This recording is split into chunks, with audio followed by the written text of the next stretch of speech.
As long as I'm President of the United States, Iran will never be allowed to have a nuclear weapon. Good morning.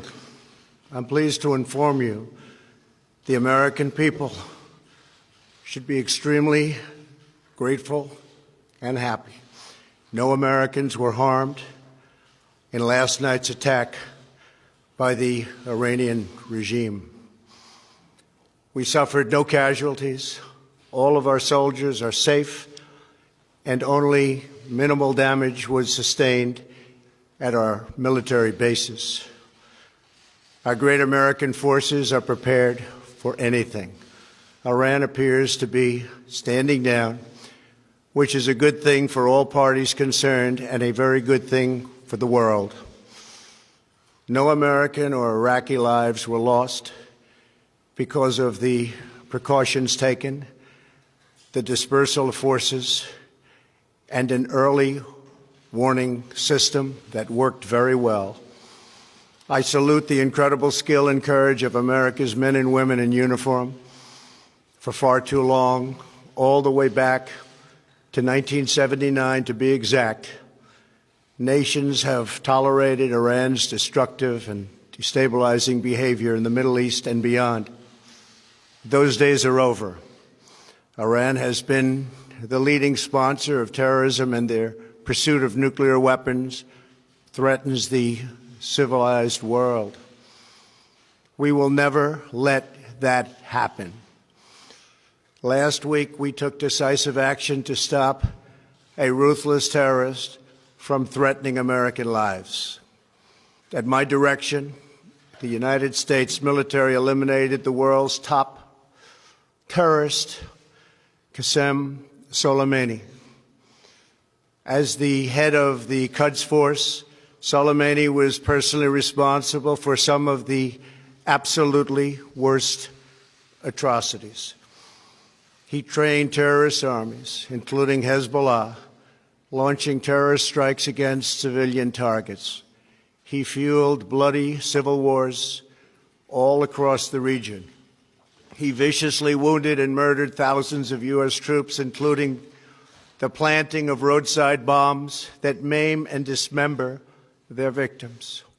Soleimani directed the recent attacks on U.S. personnel in Iraq that badly wounded 4 service members and killed 1 American, and he orchestrated the violent assault on the U.S. Embassy in Baghdad. In recent days, he was planning new attacks on American targets, but we stopped him. Soleimani's hands were drenched in both American and Iranian blood. He should have been terminated long ago. By removing Soleimani, we have sent a powerful message to terrorists. If you value your own life, you will not threaten the lives of our people.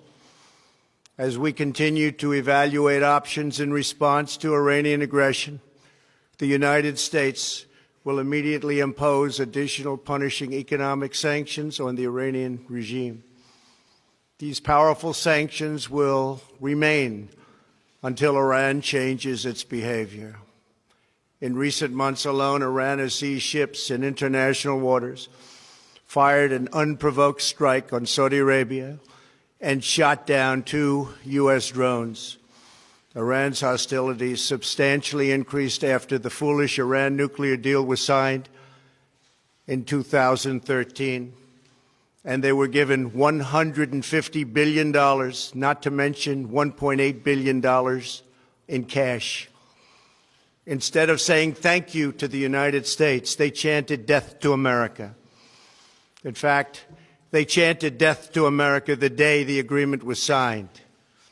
Then Iran went on a terror spree, funded by the money from the deal, and created hell in Yemen, Syria, Lebanon, Afghanistan, and Iraq.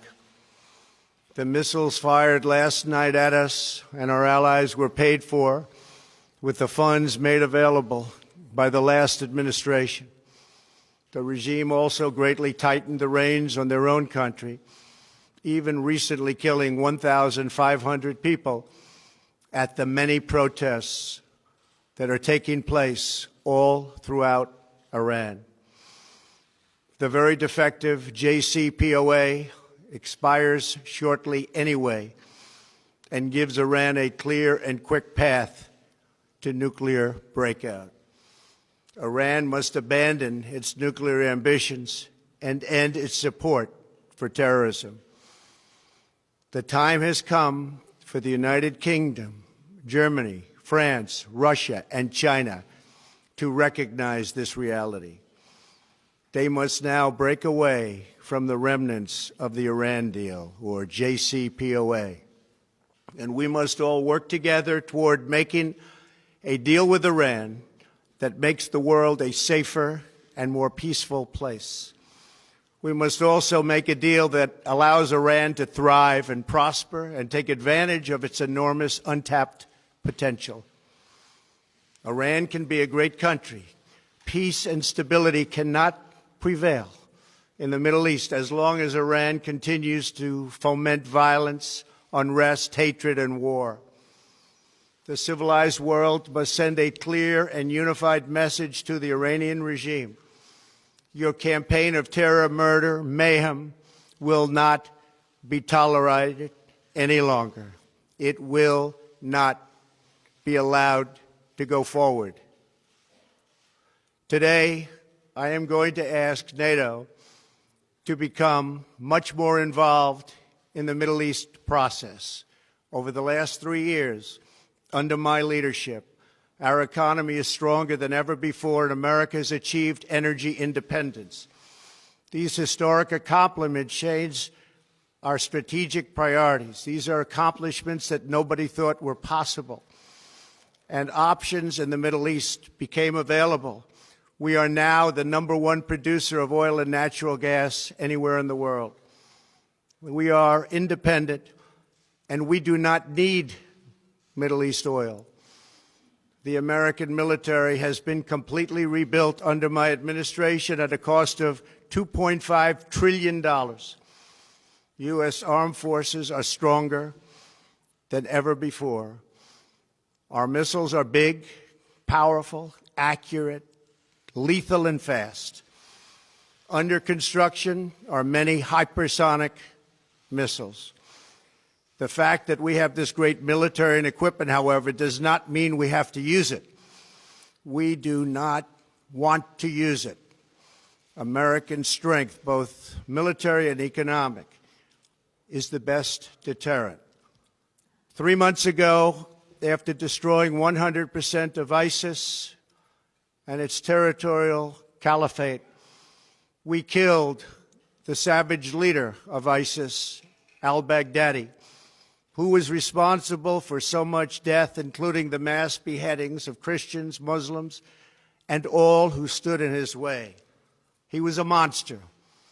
Al-Baghdadi was trying again to rebuild the ISIS caliphate and failed.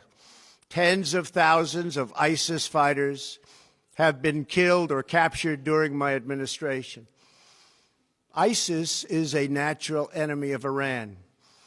The destruction of ISIS is good for Iran, and we should work together on this and other shared priorities. Finally, to the people and leaders of Iran, we want you to have a future, and a great future, one that you deserve, one of prosperity at home and harmony with the nations of the world.